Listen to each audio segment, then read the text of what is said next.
नमस्कार, मैं रविश कुमार। जिस तरह से एक व्यक्ति को चिंता होती है, घबराहट होती है, बेचैनी होती है, इंग्लिश में एंजाइटी होती है, उसी तरह से एक राष्ट्र को भी एंजाइटी होती है। अब किसी भी राष्ट्र में दो प्रकार के नागरिक रह गए हैं। एक वो नागरिक हैं जो सोशल मीडिया पर दिन रात रहते हैं, एक वो नागरिकों का समूह है जो सोशल मीडिया पर तो नहीं रहता मगर जनधन खाते से डायरेक्टली सीधे जुड़ा हुआ है, जिसके खाते में सरकार सीधे पैसा भेजकर उससे जुड़ी रहती है, उसका ख्याल करती है। इसी मार्च महीने में बीजेपी के ही एक सांसद सुभाष सरकार ने सरकार से पूछा कि क्या सरकार को अमेरिका के खुफिया विभाग से कोई जानकारी मिली है कि टिकटॉक का जनता पर नकारात्मक असर हो रहा है और क्या सरकार टिकटॉक को बैन करने पर विचार कर रही है। तब गृह राज्य मंत्री श्री कृष्ण रेड्डी जी ने कहा था बैन करने का कोई प्रस्ताव नहीं है। लेकिन 29 जून को टिकटॉक समेत 59 चीनी ऐप को बैन करते हुए आईटी मंत्री रविशंकर प्रसाद ने यही कहा कि ये सारी ऐप देश की संप्रभुता के लिए खतरा है और इसी के साथ किसी ऐप को बैन करना या डिलीट करना राष्ट्रीय कर्तव्य का भी हिस्सा हो गया है। तभी तो मंत्री जी ने लास्ट में अपने ट्वीट के जय हिंद कहा। अब आप ये ना पूछें कि भारत माता की जय क्यों ना कहा। हो सकता है कि उनके अगले ट्वीट में भारत माता की जय का उद्घोष भी हो। जरा सब्र कीजिए, बात बात में अधीर होने की कोई जरूरत नहीं है।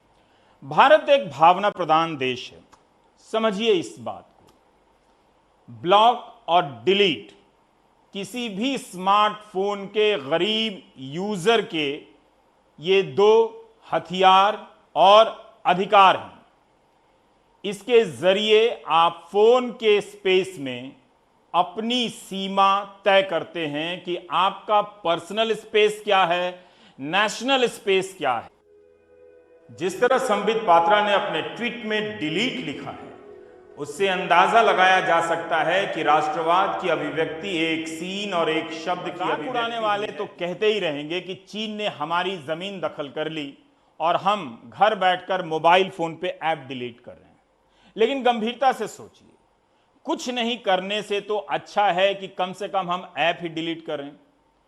और क्या इस बात की गारंटी है कि यह किसी नए कदम की शुरुआत नहीं है? ये सुनिए और यह भी समझिए कि भारत को क्या अब यह कहने का मौका मिल गया है कि जिस तरह से आप निवेशकों के अधिकार की रक्षा मांग रहे हैं, उसी तरह से क्या आप किसी नेशन के अधिकार की बात करना नहीं चाहेंगे? 中国政府一贯要求中国企业在遵守国际规则和当地法律法规的基础上开展对外合作。印度政府有责任根据市场原则维护包括中国企业在内的国际投资者的 सीमा पर चीन हमारी संप्रभुता और अखंडता से खिलवाड़ कर रहा है, इसे लेकर अभी तक आधिकारिक पुष्टि नहीं की गई है। मगर चीन के ऐप को लेकर आधिकारिक बयान तुरंत आ गया, जैसे ये कोई बहुत बड़ी घटना हो। है भी 17 मार्च तक क्यों नहीं पता चला, जब देश के गृह राज्य मंत्री ये कह रहे हैं कि ये ऐप बैन नहीं किया जाएगा, जबकि बीजेपी के ही सांसद ये प्रश्न उठा रहे हैं कि क्या सरकार इसके बैन करने पर कोई विचार कर रही है। प्रधानमंत्री ने अभी तक आधिकारिक रूप से इतना ही कहा है कि चीन ने भारत की सीमा में प्रवेश नहीं किया है। अगर चीन ने सीमा पर अतिक्रमण किया है तो सीधे सीधे ये बात कहनी चाहिए कि चूंकि उसने हमारी सीमा पर अतिक्रमण किया है, इसलिए हम ये ऐप डिलीट कर रहे हैं। डिलीट करना अगर राष्ट्रवाद है तो इसकी भावना सच्चाई से जुड़ी होनी चाहिए। सीमा पर जवाब देने से पहले सीमा के भीतर भी जवाब देने में कोई हर्ज नहीं है, दे सकते हैं आप। बस उन लोगों को इस बहस से दूर रखिए जिन्होंने चीन से माल मंगाने के ऑर्डर दे रखे, बल्कि उन लोगों से भी कहना चाहिए कि आपका राष्ट्रवाद क्या है। क्या आप चीन के खिलाफ इस व्यापारिक विरोध के जंग में अपने चंद हजार करोड़ का नुकसान नहीं उठा सकते? पहले भी तो आपने नोटबंदी और तालाबंदी में इस तरह के नुकसान उठाए हैं, तो अब आपको कौन सी ऐसी मजबूरी है जो ये कदम उठाने से रोक रही है? इन कंपनियों से पूछा जाना है जिनमें चीन ने निवेश किया है। अलग से नाम लेने की जरूरत नहीं है। उन कंपनियों को कब और किसने प्रमोट किया ये भी अलग से बताने की जरूरत नहीं है। इस वक्त उनके सीईओ डरे होंगे कि कहीं चीन का विरोध उनके दरवाजे तक ना आ जाए कि आप अपने निवेश के पैसे चीन को लौटा दीजिए। ऐसी बात नहीं है कि इन कंपनियों के सीईओ राष्ट्रवादी नहीं थे, लेकिन तब राष्ट्रवाद पाकिस्तान के खिलाफ था और पाकिस्तान से कोई पैसा इनकी कंपनियों में निवेश नहीं किया गया था। मगर इनको शायद ही इसका पता होगा कि हम एक ऐसी स्थिति में आ जाएंगे जब इनके भीतर के राष्ट्रवाद की परीक्षा इस बात से भी ली जाएगी कि अगर आप पाकिस्तान के खिलाफ राष्ट्रवादी हैं तो आप चीन के खिलाफ भी होकर दिखाइए, चीन का पैसा लौटा कर दिखाइए। क्या लौटा पाएगा कोई? क्या बात यहां तक पहुंचेगी? मुझे इसकी बात नहीं मालूम। क्या संबित पात्रा या बीजेपी या रविशंकर प्रसाद इसकी मांग करेंगे कि आपकी कंपनियों में जो निवेश हुआ है उसे कीजिए डिलीट डिलीट डिलीट? क्या ये निवेश अब डिलीट किए जा सकेंगे? चीनी ऐप को लेकर दुनिया भर में विवाद होते रहे हैं। अमेरिका में भी टिकटॉक को खतरा माना गया है। 2017 में चीन ने एक कानून पास किया है जिसके तहत अगर वहां की सरकार अपनी कंपनियों से खुफिया जानकारी मांगेगी तो देनी पड़ेगी। ये मीडिया रिपोर्ट में मिला है। अमेरिका के सीनेट में एक बिल पेश किया गया है कि सरकारी डिवाइस से टिकटॉक बैन कर दिया जाए। अब भारत के टेलीकॉम मंत्री रविशंकर प्रसाद को एक बात का जवाब देना चाहिए। दुनिया भर में 5G टेक्नोलॉजी लगाने वाली, विकसित करने वाली कंपनी हुआवे को लेकर विवाद होते रहे हैं।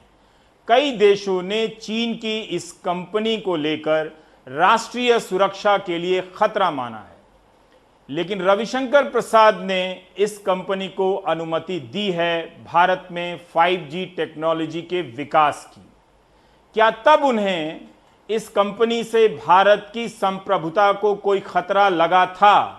वो ये बता दें ताकि बाद में माहौल बदलने पर यह कहने की जरूरत ना पड़े कि इससे खतरा है। 2017 में चीन ने डोकलाम में भारत को काफी तंग किया था, लेकिन इसके बाद भी दोनों देशों के व्यापारिक संबंध अलग ट्रैक पर आगे बढ़ते रहे।